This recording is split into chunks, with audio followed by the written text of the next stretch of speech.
The past year has brought the conversation around diversity, equity, and inclusion to the forefront. DEI initiatives are more than a nice to do or a passing fad. They are a must do, and they are an important component that help enable organizations to grow and innovate. My name is Heba Mahmoud, and today we are going to dive a little deeper into diversity and inclusion and how to start this important work at your association. I will share some tools to help you define diversity and inclusion, as well as dig a bit deeper into the dimensions of diversity. Let's start by defining diversity and inclusion. Most people have heard the great analogy by famed DEI practitioner Vernee Myers that diversity is being invited to the party and inclusion is being asked to dance. I'd like to add to that narrative and say that equity is how much each person is paying to get into the dance, and access is how each person is getting to and into the building. As we dive into diversity, note that it's not just about representation, but the ability for an organization to develop a strategy to attract, retain, and involve a range of diverse people who feel included, are treated equitably, and are comfortable across all verticals of the association.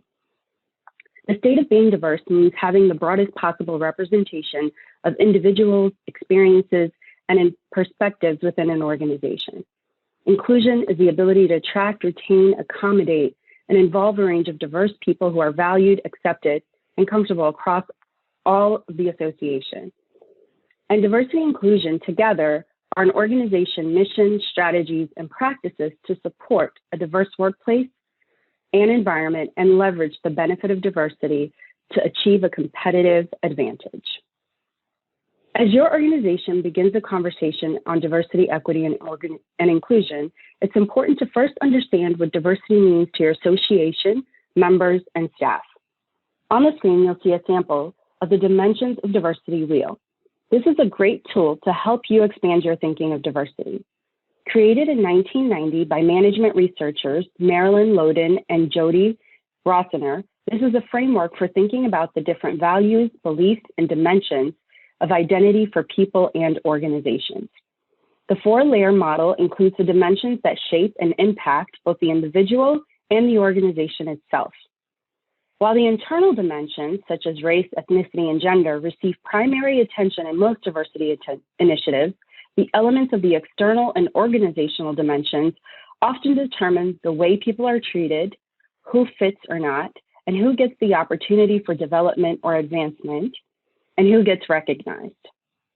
At the center of the wheel is personality, and this includes the individual's likes, dislikes, values, and beliefs. Personality is shaped early in life and is both influenced by and influences the other 3 layers throughout one's lifetime and career choices. The next layer are our internal dimensions, which include physical ability, sexual orientation, gender, and race. These include aspects of diversity over which we have no control. This dimension, in which many divisions between and among people exist and which form the cores of many diversity efforts. They also include the first things we see in other people, such as race or gender, and on which we make many assumptions and base judgments. The next layer is external dimensions. This includes things like income, educational background, marital status, and recreational habits. These include aspects of our lives which we have some control over, but which might change over time, and which usually form the basis for decisions on careers and work styles. This layer often determines, in part, with whom we develop friendships and what we do for work. This layer also tells us much about whom we like to work with.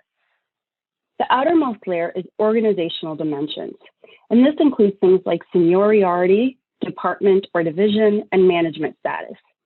This layer concerns the aspects of culture found in a work setting. While much attention of diversity efforts is focused on the internal dimensions, issues of preferential treatment and opportunities for development or promotion are most impacted by aspects of this layer. As you begin to understand these dimensions of diversity, the next step is then to begin having intentional conversations with stakeholders across your association and assess what diversity is missing and how your association can create programs and initiatives to bridge the gaps. Here are some sample questions to begin asking questions related to diversity, equity, and inclusion. Who is missing? Who do we want to invite? Especially looking at each layer of the diversity wheel. What skills are we missing in our association? And who do we want to engage based on those skills? Around inclusion, how are we making people feel welcome and members feel welcome as they move along the member journey? With equity, where are we looking for potential board members, and how transparent and open is our process for those that wish to engage? And if somebody isn't ready to step into leadership or a committee assignment, is there something that we can do to get them ready, like a mentoring program or a buddy program? And then access, how are we communicating open opportunities and making sure that all of those that want to participate are able to? Do we have the tools that we need to communicate what we're looking for, both internally and externally? In conclusion, diversity, equity, and inclusion programs are a business imperative for any successful association. It's important to have open and intentional conversations that lead to developing a strategy that addresses the needs of your members and sector. It is also important to develop an action plan beyond the conversation. I hope the tools we discussed today are helpful to you as you begin your journey.